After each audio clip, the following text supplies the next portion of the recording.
జోహార్ సీతారామేశ్వరి గారికి, జోహార్ సీతారామేశ్వరి గారికి.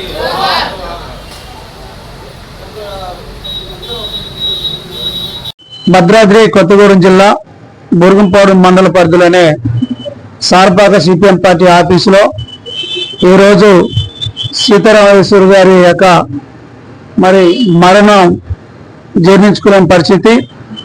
వారికి జోహార్లు అర్పిస్తూ వారి యొక్క ఫోటోకి పూలదండ వేసి ఘనంగా బురుగుంపాడు మండల కమిటీ నివాళులు అర్పించడం జరుగుతుంది.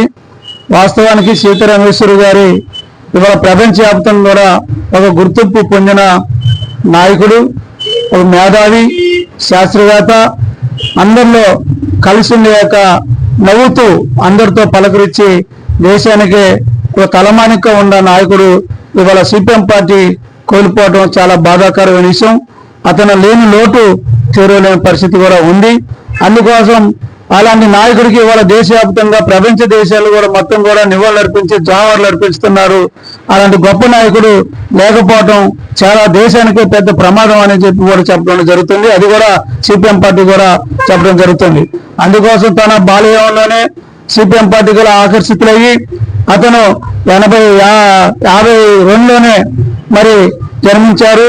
అట్లానే 74, 75లో విద్యార్థి దశలో ఎస్ఎఫ్ఐలో పెద్ద కీలక పాత్ర పోషించి దేశవ్యాప్తంగా నాయకత్వం వహించేటట్టుగా నాయకుడిగా ఎదిగారు.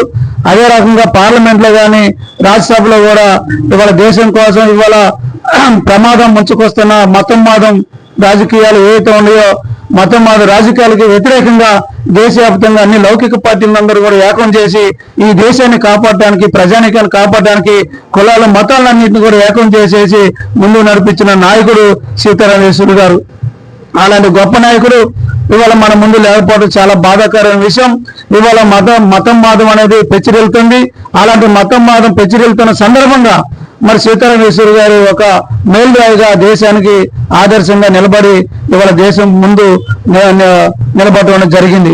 అందుకోసం అలాంటి గొప్ప నాయకుడు మళ్ళీ మనకి తయారు కావాలన్నా ఇవాళ సిపిఎం పార్టీలో ఒక నాయకుడు తయారు కావాలంటే 40 సంవత్సరాలు పడుతుంది. ఒక నాయకత్వం గుర్తింపు రావాలంటే అలాంటి పోరాటాలు ఉద్యమాలలో అనేకమైన ఉద్యమాలలో పోరాటాలు చేస్తూ ఇందిరాగాంధీనే ఒక రకంగా చెప్పాలంటే విద్యార్థి దశలోనే ఆ పదవికి కూడా రాజీనామా చేయించేంత స్థితిగా లెటర్ రాసి సీతారామేశ్వరి గారు చేసిన ఘనత వాళ్ళ దేశవ్యాప్తంగా గొప్పగా చెప్పుకుంటున్నారు. అదే రకంగా ఆ రోజు ఎమర్జెన్సీ కాలంలో కూడా జైలుకు పోయి వచ్చిన సీతారామేశ్వరి గారు ఇవాళ మనం చెప్పుకోవడానికి కూడా అనేకైన కష్టాలు పడ్డారు, అనేకైన ఇబ్బందులకు గురయ్యారు, అనేకైన ఆటుపోట్లకు ఎదురయ్యారు, అనేకైన రాజకీయంగా ఇతర పార్టీలు కూడా అనేక ఇబ్బందులకు గురి చేసి సిపిఎం పార్టీని దెబ్బతీయాలని కూడా సూచన కూడా వెనుక తగ్గకుండా సీతారామేశ్వరి గారు ముందుని పోరాటం చేయడం జరిగింది. వారికి మరొకసారి జోహార్లు అర్పిస్తున్న సీతారామేశ్వరి గారికి, సీతారామేశ్వరి గారికి, సీతారామేశ్వరి గారికి జోహార్.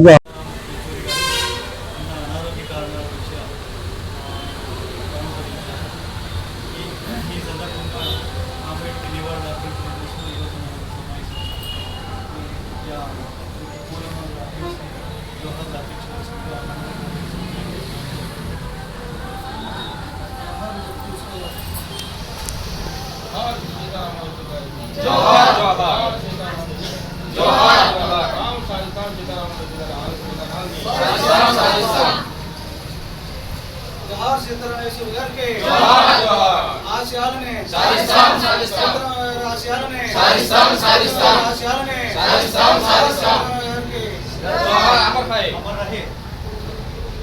అందరూ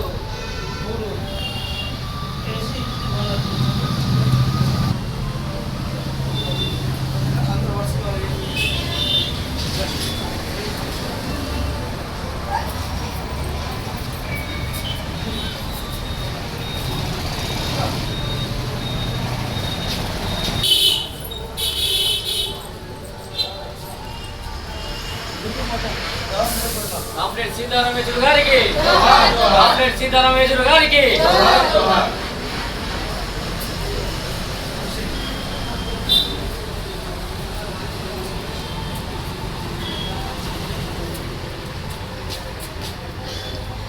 సీతారామేశ్వరి గారికి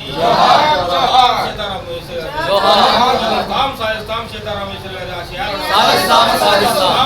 సాధిస్తాం సీతారామ యేచూరి గారి ఆశయాలను. సాధిస్తాం. సోదర అమరేంద్ర గారికి.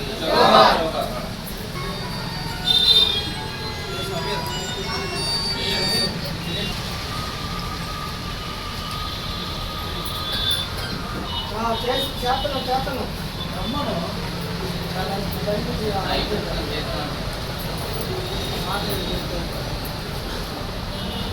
చాలా చాలా